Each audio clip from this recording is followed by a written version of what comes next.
आप देख रहे हैं अमेज नाउ। नमस्कार, सत्य घटना के नए अंक के साथ मैं सोनी निगम। शुरुआत करते हैं मुख्य घटनाओं से। आम जनमानस को सरकारी योजनाओं का लाभ पहुंचाने के लिए गोरखपुर के एनेक्सी भवन में हुई बैठक। गोरखपुर जनपद में एक बार फिर बढ़े कोरोना के मामले, एक्टिव केस हुए 17।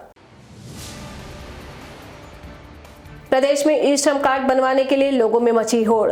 गोरखपुर जनपद में भी लोगों में दिखा खासा उत्साह। आगामी विधानसभा चुनाव के मद्देनजर आबकारी टीम द्वारा अवैध शराब के विरुद्ध चलाया गया अभियान।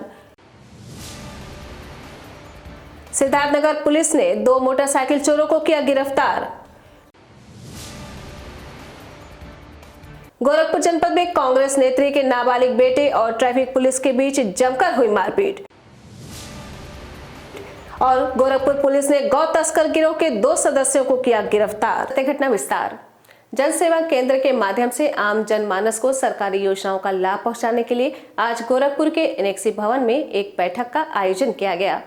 बैठक की अध्यक्षता कर रहे डीएम विजय किरण आनंद ने जानकारी देते हुए बताया कि सरकारी योजनाओं का लाभ पहुंचाने में सहज जन सेवा केंद्र CHC BSE की भूमिका अहम रही है, जिसके माध्यम से गोरखपुर जिले में हम सबसे अधिक श्रम कार्ड बनाने में सफल रहे और आयुष्मान कार्ड बनाने में भी हम लोगों का पुराना रिकॉर्ड सबसे ऊपर है। इसके साथ ही शासन की योजनाओं तक और बेहतर तरीके से कैसे पहुंचा जा सके, आज इसके लिए इस बैठक का आयोजन किया गया, जिसमें सभी भाइयों को ये निर्देशित किया गया है कि अधिक से अधिक गाँव में कोटेदार और आज एक दिवसीय कार्यशाला आयोजित की गई, जिसमें हमारे सभी विलेज लेवल के एंटरप्रेन्योर जो जन सुविधा केंद्र चला रहे हैं उनको विभिन्न योजनाओं के बारे में जानकारी दी गई है। उनके जितनी भी समस्याएं उसको निराकरण के लिए संबंधित अधिकारियों को सामने सामने बैठा के निर्देशित किया गया है और विभिन्न योजनाओं में आच्छादन बढ़ाने के लिए, पारदर्शिता लाने के लिए यह कार्यशाला आयोजित की जा रही है। और जैसे आयुष्मान भारत योजना, हमारे ई श्रम योजना है, हमारे विद्युत विभाग में कलेक्शन की व्यवस्था है, शिक्षा विभाग में और विभिन्न योजनाओं में, क्योंकि ये गांव में जुड़े रहते हैं लोग, गांव में इनके सेंटर बने हैं, सभी चीज़ें ऑनलाइन की गई हैं, तो इनकी महत्वपूर्ण भूमिका इसके संबंध में इस कार्यशाला की गई। अच्छे माहौल में आज ये कार्यशाला का आयोजन हुआ है और सबने सक्रियता के साथ बेहतर व्यवस्था देने के लिए, ताकि लोगों को पारदर्शितापूर्वक प्रशासन की सेवाएं मिलें, इसके लिए कटिबद्ध प्रयास करने का आश्वासन भी दिया है। थानों के माध्यम से सहायता लेकर जरूरतमंद लोगों का रजिस्ट्रेशन करके योजनाओं का लाभ पहुंचाए और साथ ही साथ उन्होंने ये भी बताया कि डिजिटल के माध्यम से हो रही धोखाधड़ी के लिए भी हमने जन सेवा केंद्र वाले लोगों को सावधानी बरतने के लिए निर्देशित किया है। जिला चिकित्सा अधिकारी आशुतोष दुबे ने जानकारी देते हुए बताया कि आज जन सेवा केंद्र के लाभार्थियों से हमने बातचीत की और आयुष्मान कार्ड बनाने में क्या समस्या उत्पन्न हो रही थी और उसको कैसे दूर किया जाएगा, हम इस पर काम करेंगे और जल्द ही गोरखपुर जिले के साथ साथ और जिलों में भी बेहतर सुविधा प्रदान करेंगे। देखिए, जो BLE थे इनको हम विश्वास लेने वाले इंजीनियर कहते हैं, क्योंकि गांव में, ग्रामीण क्षेत्रों में, दूरस्थ क्षेत्रों में जहां पे ग्रामीण आज की तरह के तमाम तरह के फ्रॉड हो रहे हैं, अपने ID और पासवर्ड नहीं बताते, ये BLE इनके साथ मिलकर के काम करते हैं। तो हमारे जनपद के जिलाधिकारी महोदय ने यह पूछा कि इनसे अच्छा संवाद करने का और कोई रास्ता नहीं हो सकता, और उसी के तहत हम लोग जो है इनसे आयुष्मान कार्ड बनाने के लिए मिले। हमने इन लोगों से आग्रह किया कि ये लोग अपने सेंटर पर आयुष्मान कार्ड लिखवाने का करें, क्योंकि जितने भी हमने क्षेत्र भ्रमण करने के दौरान 1 माह में देखा कि इनके जो ग्राहक सेवा केंद्र होते हैं वहाँ पे पासपोर्ट का लिखा रहता है, पैसे का लिखा रहता है, खतरा खतरनी के बारे में लिखा रहता है, अन्य जानकारियाँ लिखी रहती हैं, लेकिन आयुष्मान कार्ड के बारे में नहीं लिखा रहता। तो मैंने इन लोगों से आग्रह किया, आयुष्मान कार्ड लिखी। गोरखपुर जनपद में एक बार फिर कोरोना संक्रमितों की संख्या बढ़ती जा रही है। बीते कुछ दिनों में ही मरीजों के मिलने से एक्टिव मरीजों की संख्या 17 तक पहुंच गई है। आपको बता दें कि बीते सोमवार को गोरखपुर में एक साथ 7 मरीज मिले हैं, जिनमें से 4 शहरी और 3 ग्रामीण क्षेत्र के हैं। इस संबंध में CMO आशुतोष दुबे ने कहा कि हमारी तैयारियां पूरी हैं, हम पूरी तरह सतर्क हैं, लेकिन कोविड से बचने के लिए कोविड नियमों का पालन करना जरूरी है। इससे भयभीत होने की ज़रूरत नहीं है। आपकी सरकार बिल्कुल सजग सतर्क है। वो 24 घंटे माननीय मुख्यमंत्री जी और जो है माननीय प्रधानमंत्री जी इसकी निगरानी कर रहे हैं। आम जनता को कोविड से भयभीत होने की कतई ज़रूरत नहीं है। उसको सिर्फ 4 नियमों का पालन करना है, मास्क लगाना है, सोशल डिस्टेंसिंग करना है, सैनिटाइजेशन करना है और टीका लगवाना है। बाकी सारी व्यवस्था सरकार के ऊपर छोड़ दें। निश्चित आप लोगों का जो है भविष्य एक ऐसे सुरक्षित हाथों में है जो 24 घंटे स्वास्थ्य की देखभाल कर रहा है, निगरानी कर रहा है। हम लोग पूरी तरह से तैयार हैं। हम लोगों के पास पर्याप्त संसाधन हैं। ई श्रम कार्ड बनवाने के लिए उत्तर प्रदेश में श्रमिकों में होड़ लगी हुई है। प्रदेश के मुख्यमंत्री योगी आदित्यनाथ ने ई श्रम कार्ड धारकों को हर माह 500 रुपए देने की घोषणा के बाद यहां पर ई श्रम कार्ड के लिए रजिस्ट्रेशन कराने वाले श्रमिकों की संख्या में कई गुना इजाफा हुआ है। इसी क्रम में गोरखपुर जनपद के दीवान बाजार में भी ई श्रम कार्ड बनाया जा रहा है, जिसको लेकर लोगों में खासा उत्साह देखने को मिल रहा है। कार्ड बनवाने आए लोगों ने इसे सरकार की अच्छी पहल बताते हुए कहा कि इससे गरीब और कमजोर वर्ग के लोगों को राहत मिलेगी।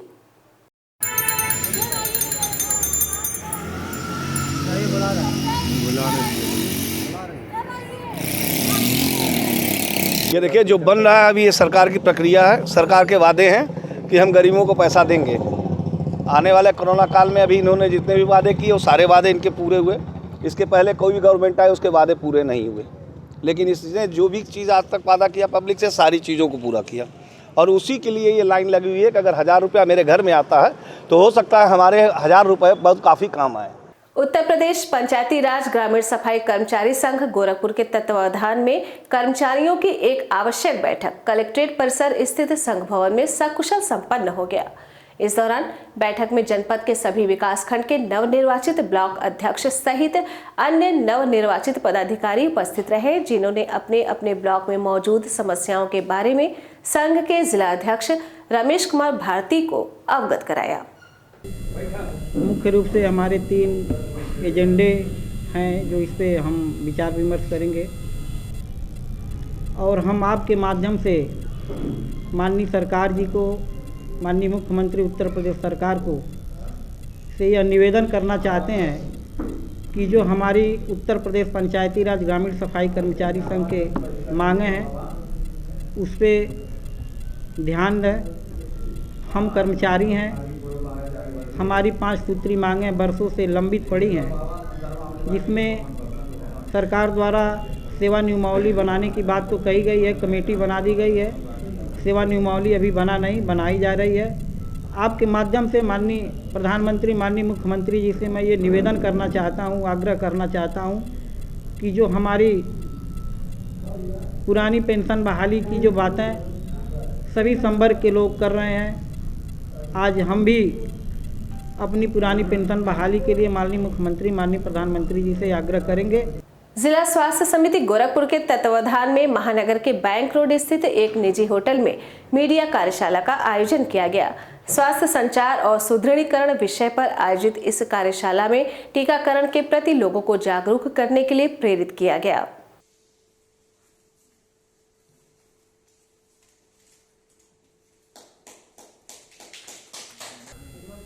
आज हम लोगों ने मीडिया कार्यशाला का आयोजन किया है और इसमें मुख्यतः हम लोग 2 टॉपिक लेके चल रहे हैं। एक तो टीकाकरण और दूसरा आयुष्मान भारत योजना। आप जानते हैं कि इस समय दोनों ही योजनाएं काफ़ी महत्वपूर्ण हैं, चाहे वो कोविड टीकाकरण हो या आयुष्मान भारत योजना हो।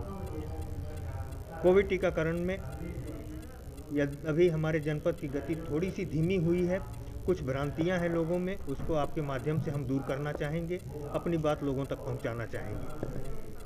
वही स्थिति आयुष्मान भारत में है। कई तरह के घटक जोड़े गए हैं जिसके बारे में लोगों को अभी पूरी तरह जानकारी नहीं है। हम आपके माध्यम से और इस कार्यशाला के माध्यम से लोगों तक अपनी बात पहुंचाना चाहेंगे कि वक्त हो चला है एक छोटे से ब्रेक का। शेष खबरें ब्रेक के बाद।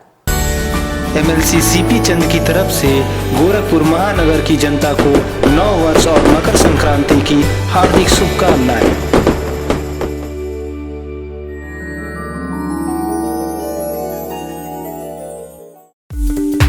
वेलकम टू जया शक्ति इंफ्राकॉन LLP। 5 अलग अलग साइट्स चल रहे हैं गोरखपुर और बस्ती जनपद में।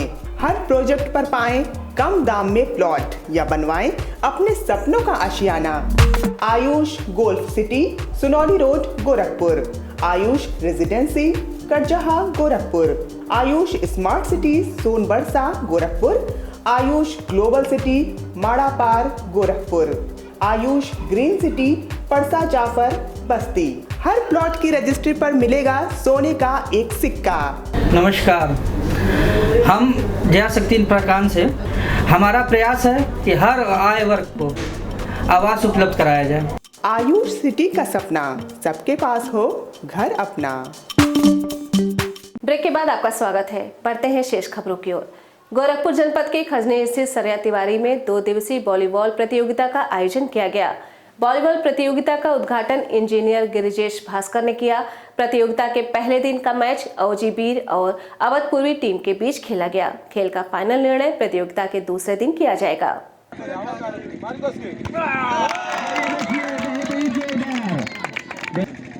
देखिए, वॉलीबॉल हमारा विश्व स्तरीय खेल है ये, और इसकी महत्ता विश्व में है नंबर 1। और ये खेल कम समय में अच्छा प्रदर्शन करती है, और ये खेल का बढ़ावा होना चाहिए। और मुझे बड़ी खुशी है कि इस गांव में, सरिया गांव में, ये वॉलीबॉल की प्रतियोगिता की जा रही है। इसके लिए हमारे नौजवान साथी, विशेष रूप से हमारे गोरख जी, बहुत बधाई के पात्र हैं। गोरखपुर जनपद के खजने स्थित झरकटहा गांव के एक स्कूल में स्वर्गीय राम कोमल यादव के पुण्यतिथि के अवसर पर निःशुल्क नेत्र जांच शिविर का आयोजन किया गया।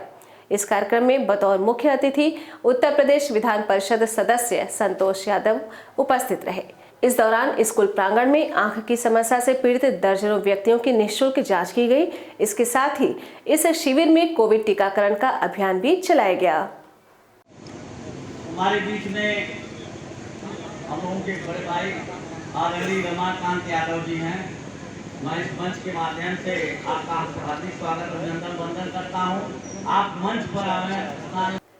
आगामी 2022 विधानसभा चुनाव और प्रदेश सरकार के आदेशानुसार प्रदेश के सभी जनपदों में आबकारी टीम के द्वारा अवैध मदिरा की बिक्री को रोकने के लिए सभी वाइन शॉप पर चेकिंग अभियान चलाकर दुकानों पर रखे मदिरा की जांच कर उसकी गुणवत्ता को परखा जा रहा है। इसी क्रम में आज जिलाधिकारी के आदेशानुसार गोरखपुर जनपद के आबकारी विभाग के और कोतवाली पुलिस के संयुक्त रूप से क्षेत्र के विभिन्न मदिरा की दुकानों पर पहुंचकर वहां पर बिक्री किए जाने वाले सभी शराब के QR कोड को विभाग द्वारा स्कैन किया गया और उसकी गुणवत्ता को जांचा परखा गया।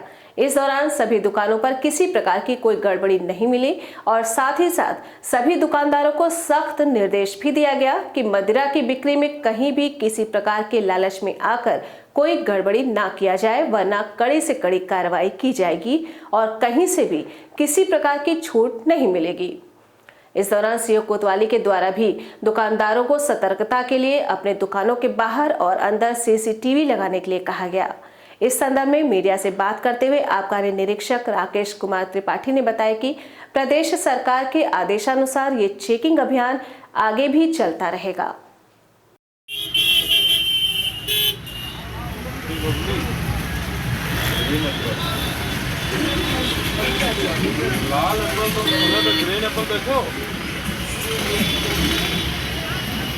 गलत काम मत करना। अंदर भी लगा है, जहाँ पंचायत लगती है।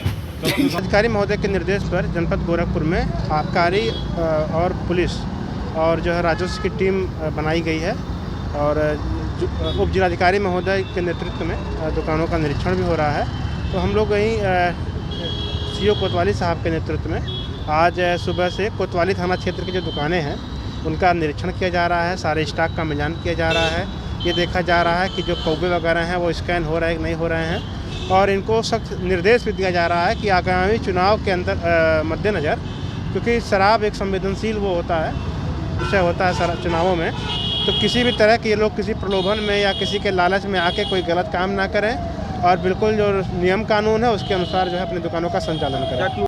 सिद्धार्थनगर जिले के मोहाना थाने की पुलिस ने वाहन चेकिंग के दौरान 2 मोटरसाइकिल चोरों को गिरफ्तार करने में सफलता प्राप्त की है। पकड़े गए चोरों में से एक चोर जनपद के कपिलवस्तु थाना क्षेत्र का निवासी है, जबकि दूसरा नेपाल के लुम्बिनी जिले का रहने वाला बताया जा रहा है। पुलिस ने इन चोरों के पास से 2 मोटरसाइकिल बरामद किया है, जिसकी कीमत 1,15,000 रुपए आंकी जा रही है। इस पूरे घटनाक्रम पर जानकारी देते हुए सीओ सदर प्रदीप कुमार यादव ने बताया कि पकड़े गए दोनों मोटरसाइकिल चोरों के खिलाफ मुकदमा दर्ज करके आवश्यक कार्रवाई की जा रही है। चेकिंग के दौरान 2 मोटरसाइकिल संदिग्ध मिली, जिनसे एक मोटरसाइकिल सुपर स्प्लेंडर थी, उस पर जो था विजय पासवान, उससे पूछताछ की गई तो पता चला कि ये मोटरसाइकिल सुपर स्प्लेंडर 2014 में देवरिया कोतवाली से चोरी की गई थी और इसका उसने जो है फर्जी कागज़ और फर्जी नेम प्लेट बनवाया था। और दूसरी मोटरसाइकिल सुपर पल्सर थी और उसके बारे में तहकीकात की जा रही है। बाकी दोनों के खिलाफ उचित धाराओं में मुकदमा पंजीकृत करके आवश्यक विधिक कार्रवाई की जा रही है। गोरखपुर जनपद के कैंट थाना क्षेत्र स्थित कचहरी चौक पर पुलिस एवं कांग्रेस नेत्री के नाबालिग लड़के के बीच सड़क पर जमकर मारपीट हुई। इस मौके पर मारपीट का वीडियो पास में खड़े लोगों ने बनाकर वायरल कर दिया। इस मामले में एसपी ट्रैफिक ने महिला और उसके नाबालिग बेटे के खिलाफ मुकदमा दर्ज कर कार्रवाई शुरू करने का निर्देश दिया है। प्राप्त जानकारी के मुताबिक महिला कांग्रेस नेत्री बताई जा रही है, जिसके नाबालिग बेटे ने एक ट्रैफिक दरोगा से बीच चौराहे पर जमकर मारपीट की। इतना ही नहीं, उनका बैज भी नोचकर फेंक दिया। इस दौरान पुलिस वालों ने भी महिला के साथ मारपीट की। दोनों पक्षों में करीब आधे घंटे तक सड़क पर ही हाथापाई होती रही। लात घूसे चले। नाबालिग लड़के ने भी पुलिस पर दे दनादन लात घूसे चलाए तो भला पुलिस वाले कहाँ कम रहते। उन्होंने भी हाथ और पैर से नाबालिग लड़के पर हाथ साफ किया। कांग्रेस नेत्री और उसका बेटा लगातार पुलिस वालों को गाली देते रहे। इस दौरान लोगों की भीड़ जुट गई। भीड़ में मौजूद लोग बीच बचाव करने लगे। घटना का वीडियो आसपास के मौजूद लोगों ने बनाया और वायरल कर दिया।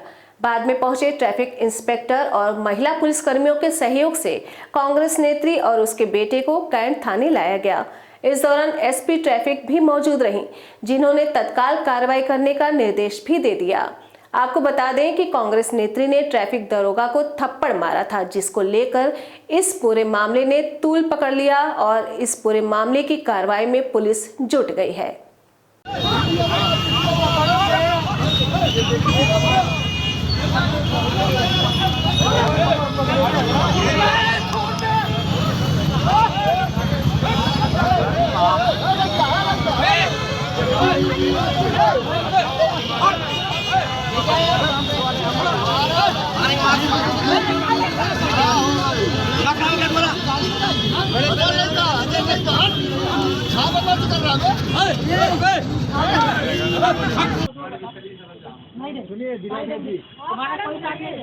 तुम्हारा साथ देगा नहीं कुछ इसका दादागिरी दिखाई हो। मैं माफी तो मांग रही हूँ। किससे मांगी? वहाँ क्यों नहीं मांगी? आपसे क्यों नहीं मांगी? आपसे क्यों नहीं मांगी?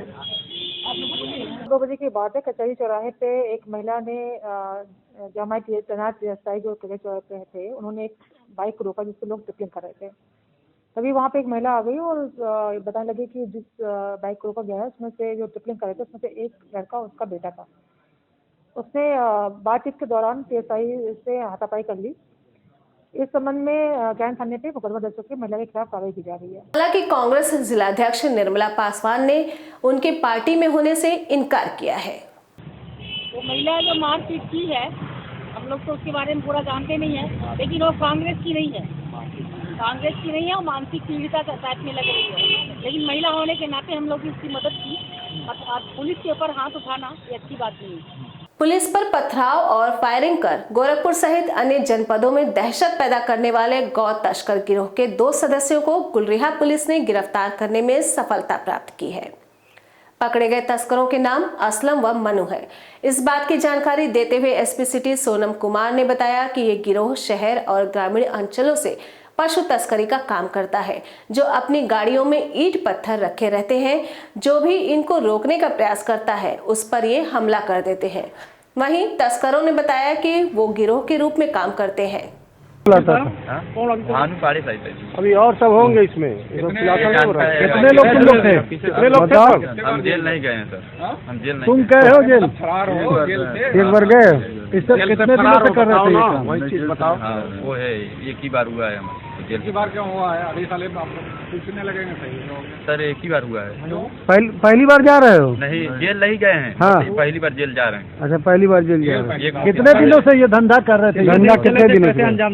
महानगर की यातायात व्यवस्था में सुधार हो सके, इसके लिए पुलिस हर संभव प्रयास कर रही है और समाज के विभिन्न क्षेत्रों से जुड़े लोगों से सुधार के लिए जानकारी भी ले रही है।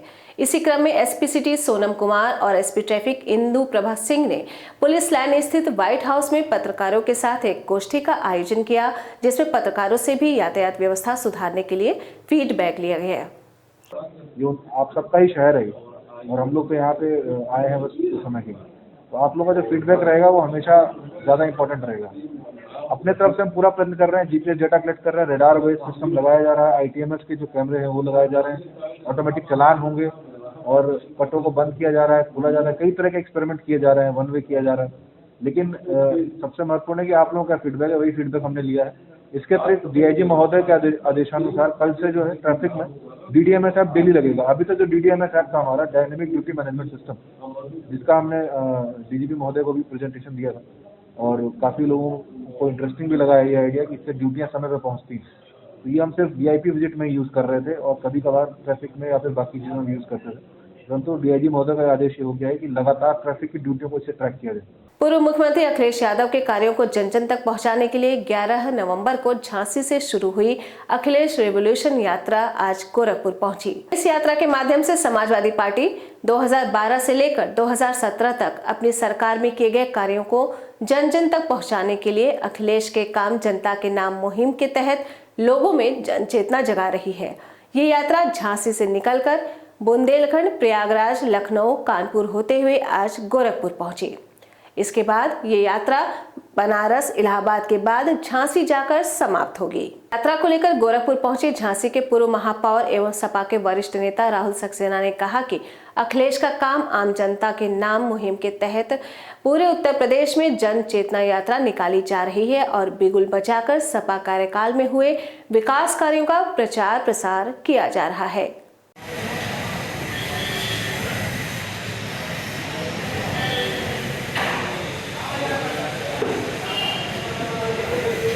लोग समाजवादी पार्टी के राष्ट्रीय अध्यक्ष माननीय अखिलेश यादव जी के जो विकासकारी काम थे उनको जन जन तक पहुंचाने का काम कर रहे हैं, जिसका उद्देश्य चूँकि उत्तर प्रदेश में चुनाव की दस्तक हो चुकी है और हम 2012 से 2017 तक के उनके ऐतिहासिक कामों को लेके जन जन तक जा रहे हैं। इन कामों को ऐसे काम जो गरीब, मजदूर, किसान, शोषित, वंचित, अल्पसंख्यक छात्र छात्राओं के लिए समाजवादी सरकारों ने किए।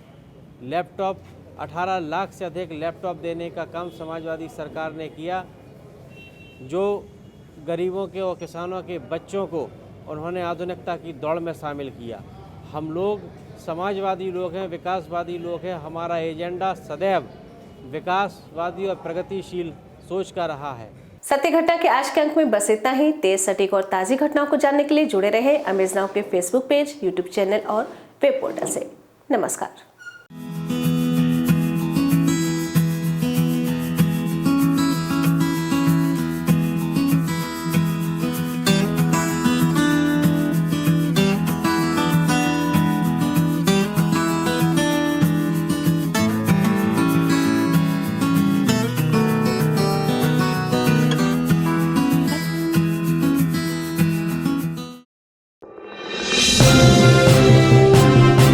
आप देख रहे हैं अमेज नाउ।